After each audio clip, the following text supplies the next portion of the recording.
special guest tonight. We have Charlotte Laws with us. Charlotte is a commentator on NBC. She's written a whole bunch of articles in Newsweek, Los Angeles Times, Daily News, Publishers Weekly, and more and more and more. She's also appeared on Larry King Live, Late Show, Good Day Los Angeles, Fox News, Nightline, and a whole bunch of other shows, and appears around the country. And tonight we are talking about revenge porn. And I'm going to throw it on over to our lovely host, Tanya. Take the ball and run with it. So why don't you begin to tell us your story regarding revenge porn? I'm sure not a lot of people are familiar with what happened with you and your family. Yeah, in October 2011, my daughter had taken over 100 pictures with her cell phone in the mirror in her room by herself, and one of the shots was topless. She never intended to show it to anybody, but she wanted to save the pictures, so she sent them from her cell phone through her email to get them to her computer, and 3 months later, she was hacked. And 9 days after that, the topless photo ended up on the most notorious revenge porn website, isanyoneup.com. And she found out about it because she was at a waitressing job that she had, and one of her friends called her and said, "It's really urgent, I have to talk to you, please take a break." And she went outside and took the call, and that's when she found out she was topless on this website. And it was not only her topless, but it was her name, her social media, her city, a lot of identifying information. And she was absolutely distraught and humiliated and embarrassed. And that's when I first learned about revenge porn, when she called and told me what had happened. So, yeah, so that was how it started. It was very distressing. And so then we made a lot of, basically a lot of effort to try to get the picture off the website. I sent a takedown notice to the website operator, and he ignored it. He was supposed to remove it expeditiously according to law, which is the copyright law, the Digital Millennium Copyright Act, but he never removed photos from his website for the most part, and he threw legal letters in the trash, and he bragged about that publicly. And so it became a huge ordeal trying to get this particular photo removed from the internet. Well, that sounds very trying and very traumatic. Yeah, it was. How has your daughter been handling all this, especially like with her friends and everything like that? Well, yeah, a lot of her friends found out about it. She lost an acting job because of it. She was also an actress as well as a waitress. She almost lost her waitressing job. She didn't want her boyfriend to find out about it because he's very, very conservative, and he didn't even like it if she wore a low-cut dress to dinner. So she thought he would definitely terminate the relationship over this photo. And, we eventually got the photo down, and so she's been a lot better since it came down. But some of her male friends have said they saved the photo, and who knows how many strangers saved it. And so that is very distressing to her to think that it could pop up on the internet someday. She's basically going to have to monitor the internet for the rest of her life. But it was during the process. I can continue with the story if you want me to continue to tell you the story. Yes. My daughter had been hacked, and so I found out that one of her friends was also hacked at the same time by the same hacker. In fact, this person had hacked into a group of her friends who were all on Facebook together. And so, to me, I had looked at the media, and they were reporting that revenge porn was disgruntled exes. Angry ex-boyfriends were submitting photos to get back at their ex-girlfriends, that kind of thing. But the only two people I knew of had both been hacked. And so that made me start my own investigation of the website. I was a private investigator in the 1980s, and so I launched my own investigation to find out exactly what percentage of photos were being hacked on this website. And I started contacting victims all over the country who were on the site. And I'd probably say that 50% of the time I was the first person to tell them they were nude on the website. And it was just so distressing, and you know, I was in tears and they were in tears, and I was trying to give them advice on how to get their pictures off or how to, you know, better the situation, and it was very, very difficult. But I found out that from my study, 40% of the people had been hacked. I found out that 12% of the people had been photoshopped. So in other words, it was their head had been kind of put with a nude body, and it made them look like they were a porn actress when they had never even taken a nude or topless picture in their life. So, and it was their reputation being ruined, and their name, and their city, and their workplace, and et cetera, et cetera. So, so that's what I learned from my study, and I did end up contacting the FBI, and the FBI did agree to take the case and raided the website operator's house last year, took his cell phone and his computer, and I assume they also raided the hacker's house.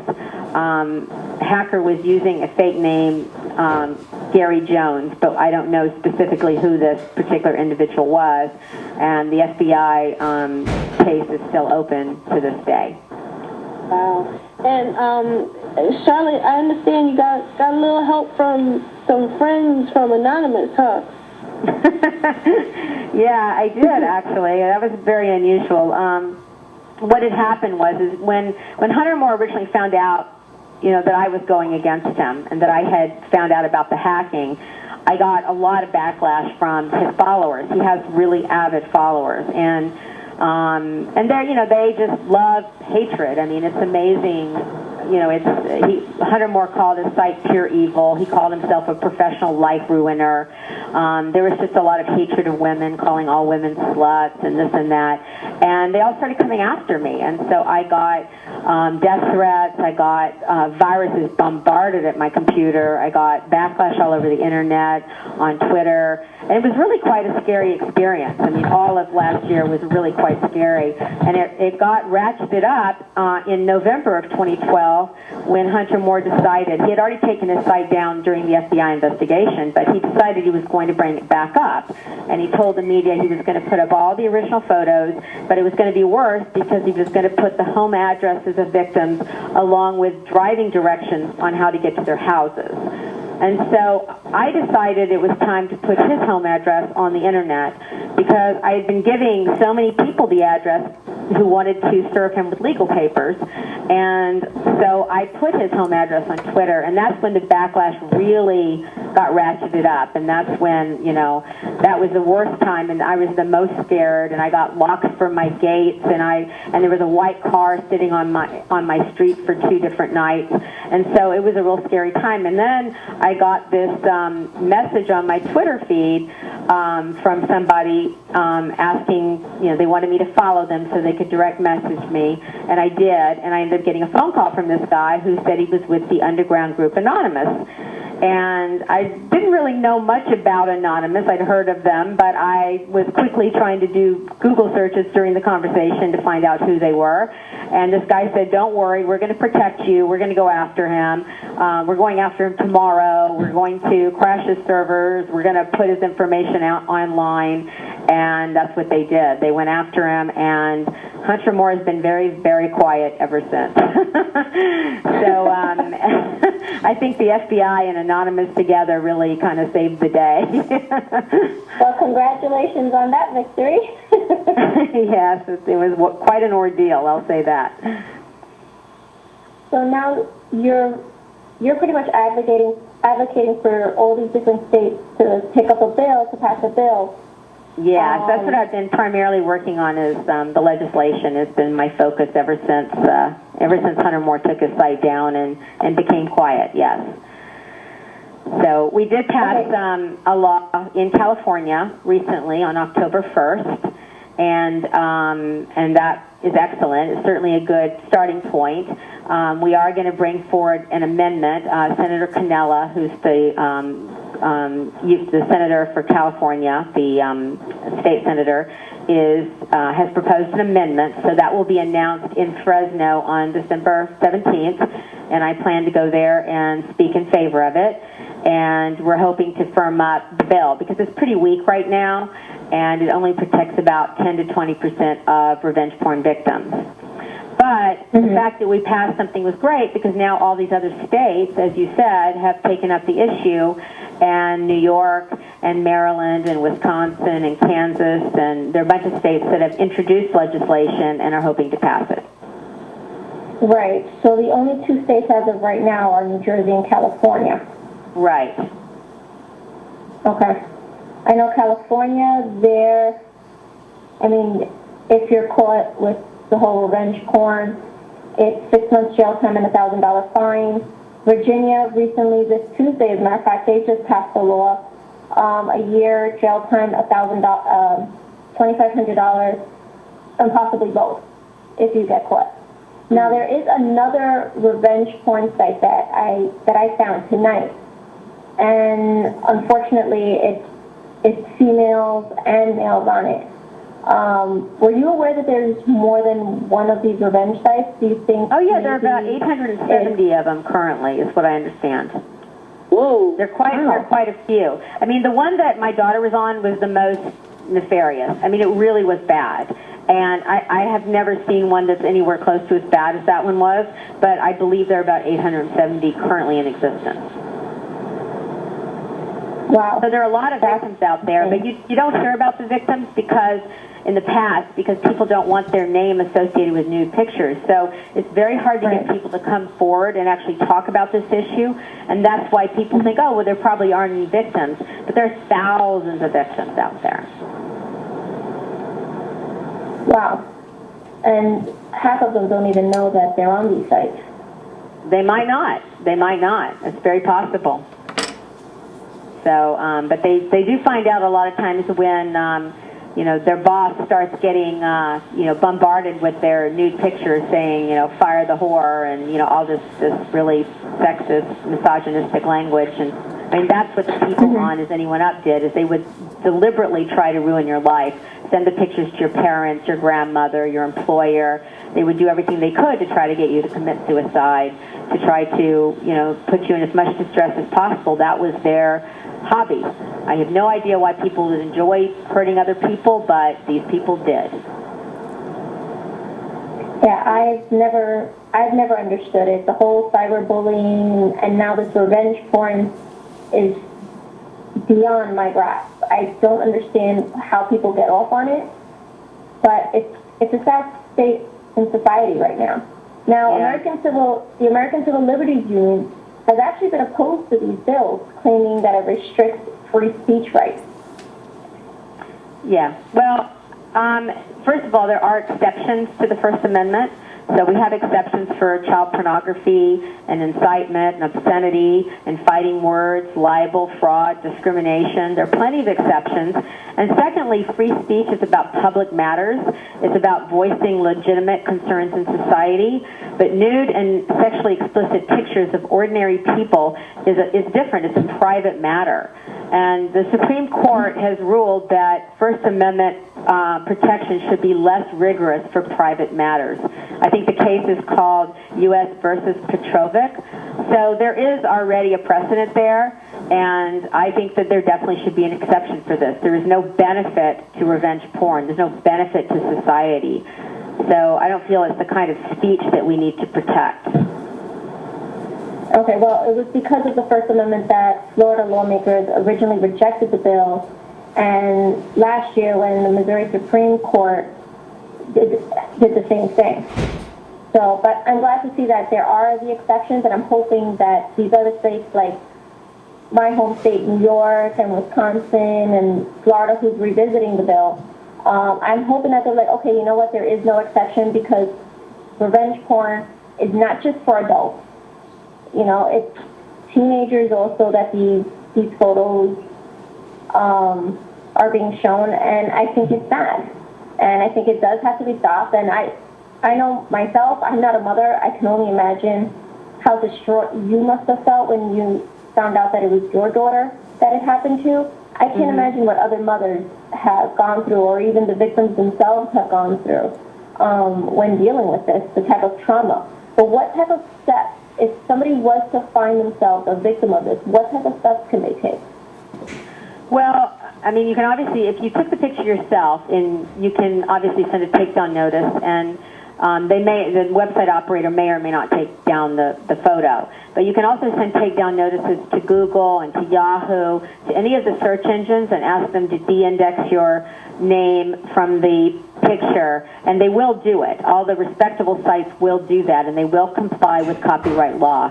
You can also build up your online presence. The first reaction most victims have is to shut everything down online. They just want to be off the internet, but that's the worst thing you can do. You want to build up your presence with respectable sites so that the pictures will be pushed further down.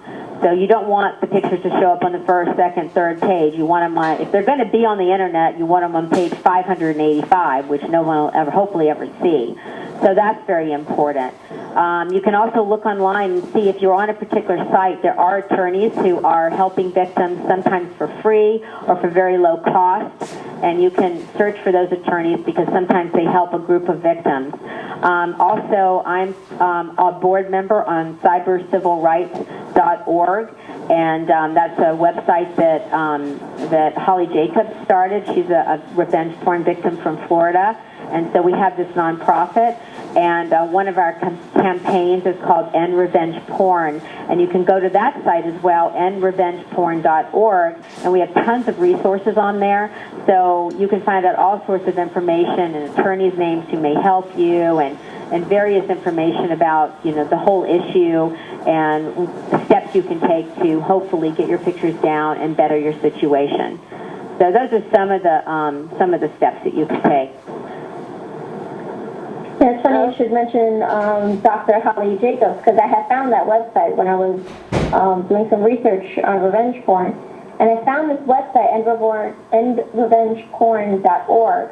Mm-hmm. And the first thing that I thought about was, well, I wonder if Charlotte Laws knows about this website. So yeah, we're in touch every day. There's a group of us, about 6 or 7 of us, and Holly and I are both in the same group. So we're emailing 10 times a day. So yeah, I'm going to meet Holly for the first time actually in about 3 weeks. We've talked on the phone many times, and we email constantly, but I'm going to Florida, and I'm going to meet with her, and I'm going to meet Marianne Franks, who is a professor, and she's kind of drafted a lot of the legislation that we've been giving to various legislators in different states, and she's excellent with that. She's, a law professor. So they both live in Florida, so I'm going to meet them. And I'm also going to meet Becca Wells, who's another victim who lives in Naples area of Florida. So I'm looking forward to meeting all of these people of like mind. Well, I'm curious to know, is your sister helping you out, visiting victims or, with the End Revenge Porn site? Is she helping at all with any of this? Is who helping? Is your daughter helping with any of these websites or helping with the tour, to get legislators and things like that? Well, she's really happy that the issue's being discussed and that we're all, contributing to all of this. She's trying to work on she's been taking classes, and she's actually passed her real estate exam, so she's been focusing on trying to get a career started.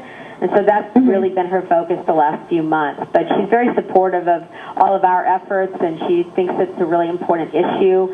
And that's why she decided to come forward with her name, because initially, that was one of the big questions, is whether we wanted to, bring her name into the media and let people know her name. The problem is when people are silent, as I said earlier, no one knows there are any victims. They think, oh, well, there are no victims, so we don't need legislation. It doesn't matter. It's not a problem. It's not an issue. So that's why my daughter decided it was important to come forward and let people know that she had been victimized, with hopes that we could spare other people from that horrible situation. But is there a way to kind of prevent something like that from happening to a person, or not really? I don't think there is, because of the fact that a large number of people are being photoshopped. So I think it's really difficult.